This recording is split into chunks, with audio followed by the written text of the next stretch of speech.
এখন আর দুটো আছে, তিনটে মাদি ছিল, নর পাচ্ছি না, কি করবো, একদিন একটা চাইলো ফিমেল, দিয়ে দিয়েছি, সেল করে দিয়েছি, না দেখি লাভ নেই, হয়তো তো অনেক দিন ধরে পড়ে আছে। এখন আর দুটো আছে, দেখি এই দুটোর জন্য জোড়া খুঁজতে হবে।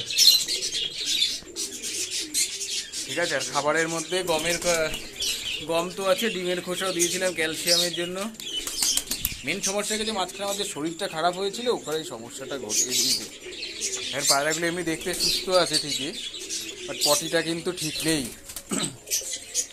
আমি এটা বেশ ভালো করে বুঝতে পারছি, আমার পায়রা তো জানি, পায়রার সাথে এত বছর থাকতে থাকতে কী সমস্যা আসতে পারে বোঝা যাচ্ছে। তো যাই হোক, ওষুধ চালাচ্ছি এখন, ওষুধ চলছে, দেখা যাক কী হয়। আজকে নিয়ে 4 দিন ওষুধ দেওয়া হয়ে গেল, 4-5 দিন হবে, হ্যাঁ 5 দিন ওষুধ দেওয়া হয়ে গেছে, এবার দেখা যাক কী দাঁড়ায় শেষমেশে। ঠিক আছে, এই হচ্ছে অবস্থা, ঘরের অবস্থা খুব খারাপ, নোংরা, বর্ষার জন্য গেছে, পুরো ঘরটা একদম ড্যাম হয়ে গেছে।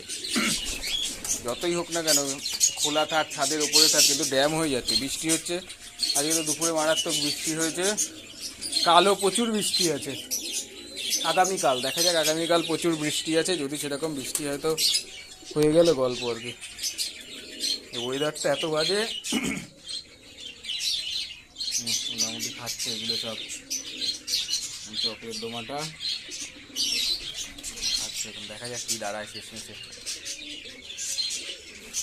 ঠিক আছে, এই হচ্ছে অবস্থা এখন, দেখা যাক, কোনো ট্রিটমেন্টের ভিডিও আবার শুরু করতে হবে, অনেকদিন করা হচ্ছে না, কিন্তু ভিডিও নেই, দেখি সামনে নেক্সট উইক থেকে ভিডিও করার চেষ্টা করব, কারণ এই সময় কিন্তু কিছু ট্রিটমেন্ট দরকার, কীভাবে সুস্থ রাখা যায়, নাহলে খুব সমস্যা আসবে।